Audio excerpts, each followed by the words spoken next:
Que o Brasil é um obeso, sedentário e preguiçoso, você já sabe. O que você não sabe é que ele tá inchado, tá inflamado. E o pior, só vai no hospital quando dá ruim. E como todo bom preguiçoso, ele coloca a culpa em tudo. É na promoção, é no sabor novo que lançou, nunca no estilo de vida dele. Como esse vídeo é pra falar de como a gente tira esse cara dessa situação e transforma ele num atleta de boa performance, tenho que te dizer que o Estado brasileiro ele não investe em saúde, ele paga pela doença. Ele não previne, ele remedia, e isso custa caro.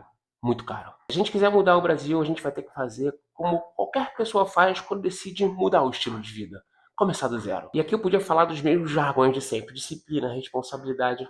Mas eu não sou esse cara. Vou falar de convicção, vou falar de resiliência e vou falar do preço que a gente tem que pagar para fazer a coisa funcionar. Então beleza, decidimos fazer o Brasil ser um atleta de alta performance. O que a gente tem que fazer com esse cara que tá acima do peso, né? Obeso, sedentário e preguiçoso? Primeiro de tudo, não dá pra falar de performance se tu tá com o corpo todo inchado, todo inflamado, tu tá com as banhas que impede até a mobilidade, até para levantar tá difícil. E aí entra a decisão mais difícil mesmo. Parar de comer errado. É corte de gasto, é combate a privilégio. Pô, porque tem parlamentar que ganha auxílio moradia, auxílio gasolina, auxílio paletó, revisão do destino das emendas parlamentares, tratamento do fundo eleitoral, redução de estruturas inúteis. Por que a gente parlamentar precisa de 30 assessores? A fusão de municípios inviáveis que basicamente vivem do recurso da União. É como se os municípios mais ricos da federação bancassem o buffet, mas nem sentariam para comer. O Brasil não é pobre, ele é pesado. Tão pesado que para você fazer ele se movimentar, você gasta muita energia. E já que a gente falou de saúde, para cada R$ 1 que você investe na promoção da saúde, seja na prática de atividades físicas, bons hábitos alimentares, você economiza R$ 4 para o SUS. Ou seja, é muito mais barato evitar a doença do que tratar depois. Mas o Brasil faz o contrário. Ele paga a cirurgia, paga o remédio, paga a internação, paga o transporte da internação, mas não paga a prevenção. E eu poderia ser o cara mais populista do mundo aqui, falando para os meus colegas profissionais de educação física que eu ia acabar com o repasse do personal trainer nas academias. Mas sabe que eu não vou fazer isso? Porque existe um problema muito maior. Então, se um negócio, uma clínica, uma academia, um espaço para cuidar da saúde, faz o SUS economizar 4 a cada R$ 1 investido, é justo que esses caras paguem menos imposto. Pagando menos imposto, o preço do serviço dessa área diminui, a gente aumenta o acesso das pessoas aos hábitos saudáveis. Aí você vai virar e vai falar assim pra mim, tá, Thiago, mas isso vai demorar muito. Eu quero algo pra agora. Tá bom. Então por que a gente não pega hoje os planos de saúde e entra num tipo de acordo com eles? Você há de convir que pessoas com hábitos saudáveis, que cuidam da alimentação, praticam atividade física pelo menos 3 vezes por semana, têm muito menos risco de adoecer. Por que não criar um benefício ou vantagens ou descontos para os planos de saúde com essas pessoas? Afinal de contas, se ela se cuida, por que não tem benefício? Hoje o sistema é assim. Quem se cuida, paga igual. Quem não se cuida, paga igual. E quem paga a conta no final é todo mundo. Nessa hora tem sempre alguém que vira e fala assim, Thiago, isso é muito bonito no papel, mas você não vai conseguir mudar o sistema. O sistema não vai deixar. Você acha que os caras vão votar para diminuir o próprio salário, para reduzir todos os benefícios que eles já têm? Deixa eu te falar uma parada. Quem entra com medo já perdeu. Os primeiros 100 dias de governo não são para negociar, são pra atropelar. Você pode não gostar desses caras que eu vou falar aqui, tá? E tá tudo bem. A questão não é se você gosta ou se não gosta, mas sim o que funciona. O Milei fez isso na Argentina, o Bukele fez isso em El Salvador, o Trump fez isso nos Estados Unidos. Você demanda muito do Congresso nos 100 primeiros dias. Corte de privilégio, redução de salário, reforma administrativa, reforma judiciária, outra reforma trabalhista, um enxugamento total da máquina pública, tudo, absolutamente tudo. Você vira pra mim e fala assim, Thiago, você tá maluco, ninguém vai aprovar tudo, isso não vai resolver nada. E aí eu entro naquele discurso que eu falo que as pessoas se acostumaram a viver apáticas, que é o cara que fala, mas isso resolve? Até quando a gente vai viver assim? Até que ponto a gente vai tolerar o inegociável? Essas 3 pessoas que eu falei enviaram propostas cheias de gordura. E quem é o gordinho da vez agora? Você manda a proposta com gordura, ela vai desidratar no caminho, mas muita coisa passa.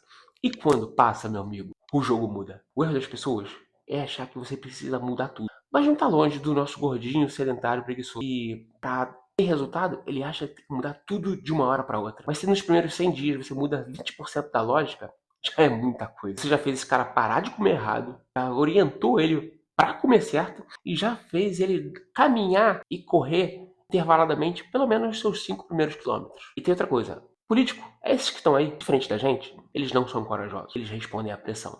Quando o custo de manter privilégio fica maior do que o de cortar, eles votam.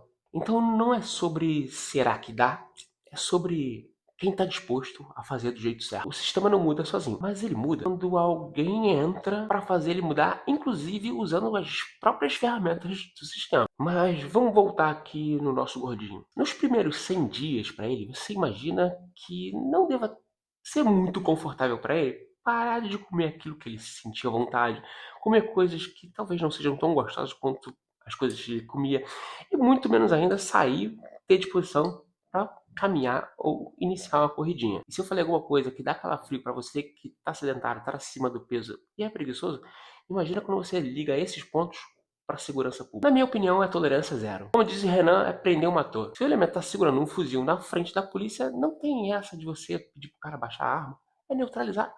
Com boas intenções esse cara não tá. Aí você me pergunta, tá, Thiago, mas isso resolve? Claro que não. É óbvio que isso não resolve. Você tem que ter um endurecimento das penas, tem que acabar com esse negócio de progressão pro bom comportamento. Saidinha de Dia dos Pais, indulto de Natal, chega, isso acabou. Implementar o direito penal do inimigo, que é pessoas faccionadas ligadas a facções criminosas, eles não têm direito a ser julgados na justiça comum.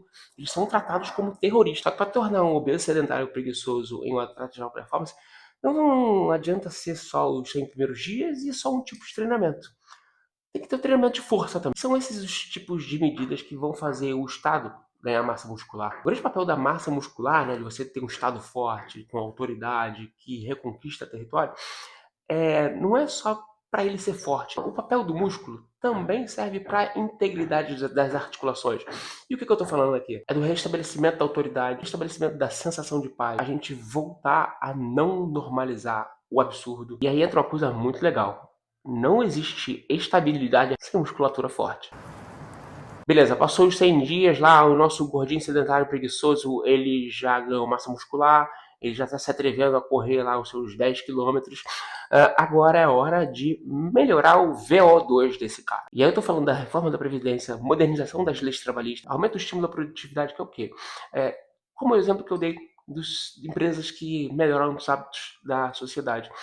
Se eles economizam R$ 4 a cada um investido, eu posso atribuir a eles uma tributação diferente.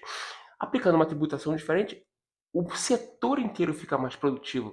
E aí a gente não vai precisar mais discutir escala 6 por 1, porque o setor vai ser produtivo, não vai fazer diferença. E aí a gente pode acabar com essa discussão que hoje no Brasil ela empaca por causa da produtividade. Diminuir as amarras econômicas para você hoje pegar crédito no Brasil é uma das maiores taxas de juros do mundo. Incentivar a inovação, diversificação de polos tecnológicos. O Brasil é o segundo maior em reserva dos minerais de terras raras. Eles são fundamentais para a tecnologia, inteligência artificial. O cavalo está passando laçado na nossa frente pela segunda vez. A primeira vez foi com petróleo e pré-sal, agora é com terra rara.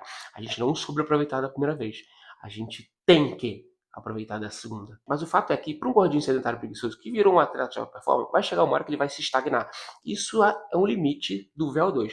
E aí entra uma coisa chamada economia de corrida. É onde você consegue economizar que você consegue progredir. Até porque correr não é só esforço, correr é eficiência, é o quanto você usa o chão a seu favor para se projetar para frente. E aqui entra a fusão de municípios inviáveis, a fragmentação administrativa, otimização da máquina pública, corte de privilégio, menos desperdício. É literalmente enxugar, pegar o guarda-roupa que você tava lá com 100 quilos a mais e jogar ele no lixo. Isso não serve mais pra gente. E aí sim, quando você tem um guarda-roupa todo novo, você tem uma economia de corrida, quando você tem todos os sistemas trabalhando a seu favor, vem um projeto a longo prazo. Vem o maratonista pensando nas temporadas. Até porque o maratonista não treina para a prova do dia seguinte ou do final de semana seguinte. Ele treina com visão. Mas não é visão para esse ano, é visão de como ele vai estar daqui a 3, 4, 5 anos. Então, só depois disso tudo que o gordinho sedentário vira um atleta com probabilidade de se destacar internacionalmente. O problema do Brasil nunca foi falta de potencial.